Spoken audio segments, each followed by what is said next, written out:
We are already at the third topic of our webinar of today, and the third topic is all about stretching and de-stress the film. And what about the heating process of our film on 3D curved vehicles? So Rudy, please help us with this question. Yeah, I'm gonna put the car a little bit higher because I'm not so young anymore. It's easier for me.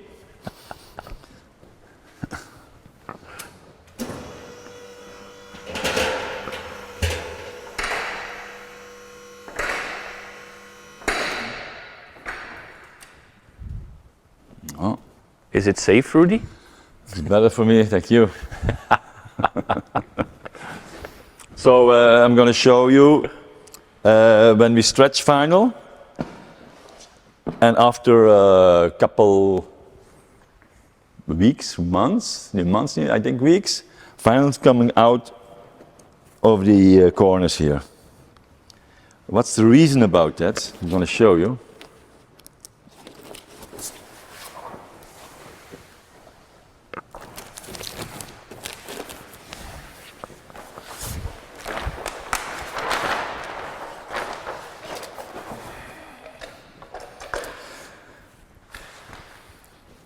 To applying the bumper, you need to stretch the vinyl. And we take the heat gun to stretch it, of course. I take about on the display maximum 650 degrees. So that's faster when you do a big piece of vinyl. When it's a small one, I take 350, but this time I take 600 degrees, that's maximum, this heat gun. It's getting faster. There's also a little too much here. Oh.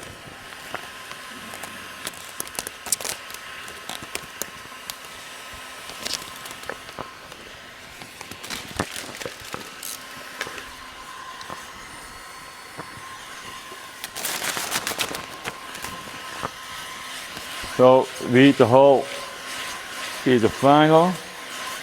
I do it always around. Why? When you do it vertical, horizontal, you go down, down, down. This is getting cold. That's why I do always around. It's getting faster. See, now you feel it's going to be flexible. You open the vinyl and we stretch the vinyl over it. This part.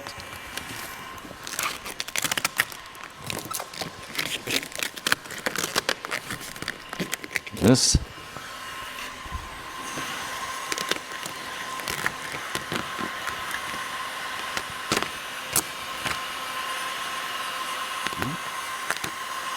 Okay.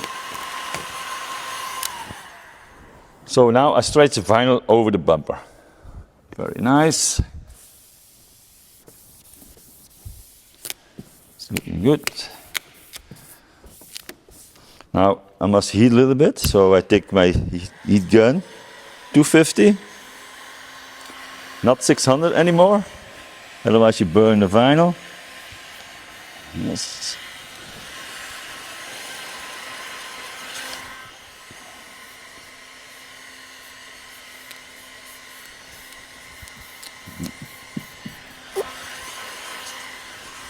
Take a squeezy.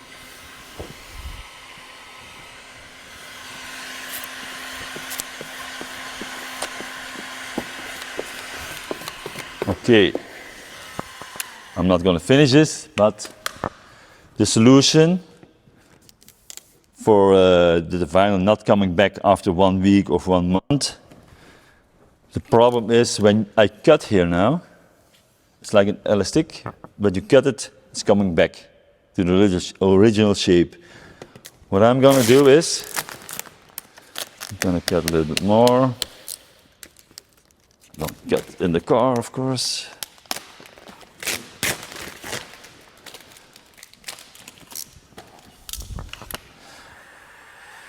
My heat gun already on 250 degrees.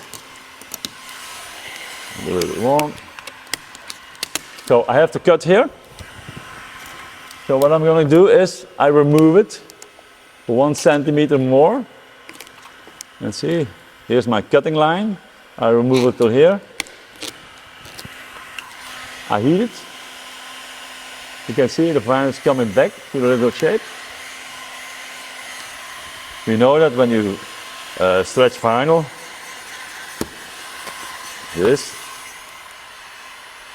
when it's cold, it will stay like this, but when we heat again, it's coming back, you see? Then we don't have any stretch anymore. That's the same what I'm doing here.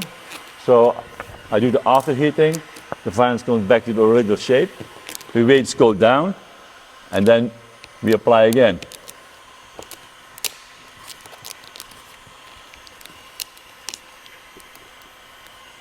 Like this. Now we can cut here.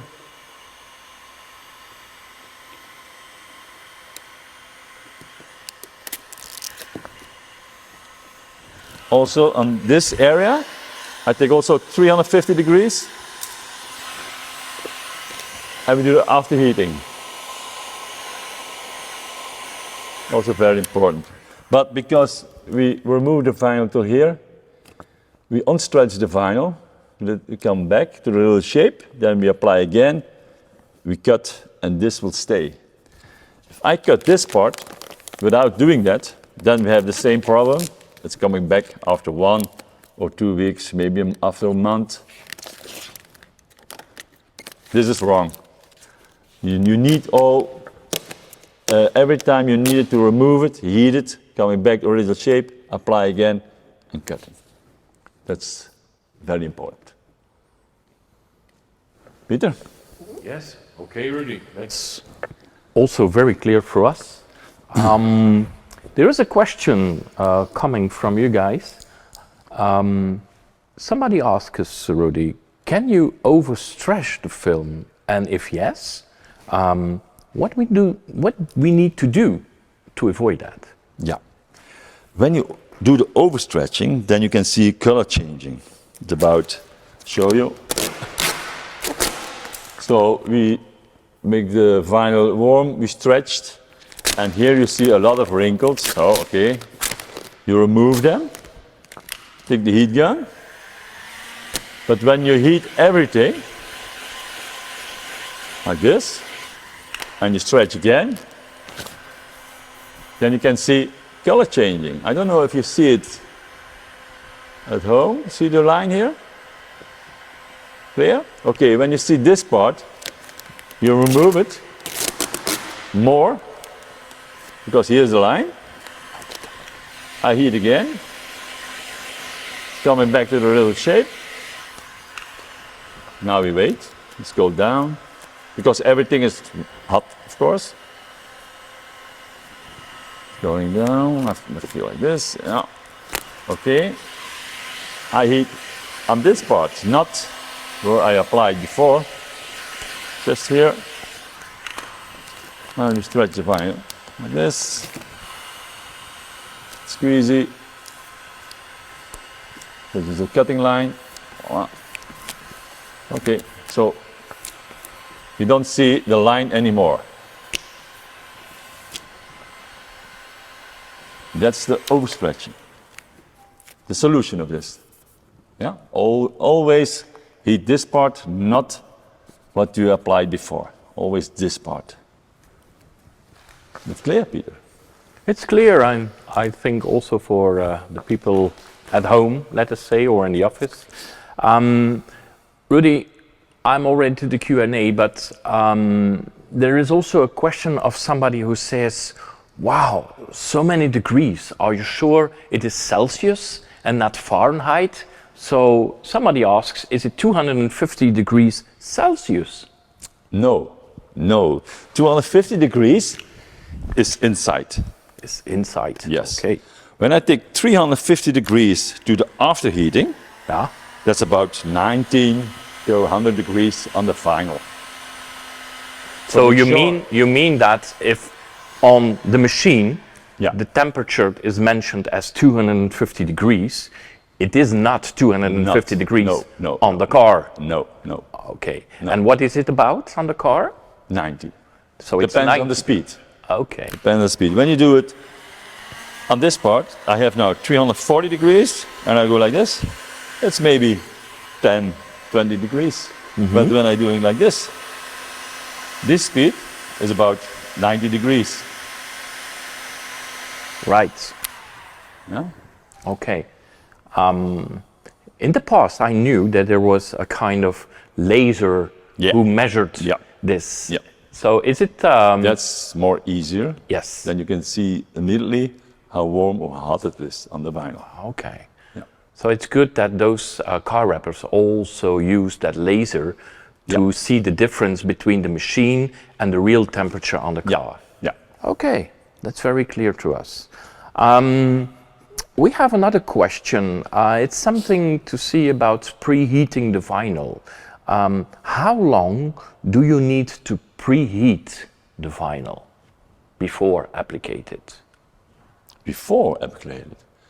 Depends on the biggest one. I'll show you on the bumper. When you heat it, you can feel it. It's very flexible.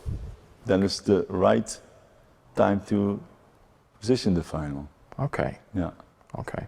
I think the question came when we said that the GT38 SLs you need to preheat. Yes. So I think we have to think about that if we. Yeah. Okay. And It's not how long do you need to preheat that kind The GT? of? Yes. Okay. Yes. Yeah, you can take the light. You know the light? Heater? Yeah. Yeah. You can take that, or you can take the heat gun. I take it on 600 degrees. Yeah. On the vinyl, but you have to heat everything like this in circles. Okay. Yeah, you don't need the laser, no, just so then you activate the glue, and then that's the reason that it sticks harder. Okay. Yeah. Yeah. Okay. That's good. So, ladies and gentlemen, thank you. I don't have any questions anymore from you there in the office. I know that if you should have more questions, then please send them to us and we will answer each question you have. If you want to review the film of what we did today, we will send you also the link that you can many times see it and oftenly look back to what we explained today. So I would like to say thank you very much for following this webinar, and hopefully you will be with us to the next one. Thank you very much. Thank you. Bye.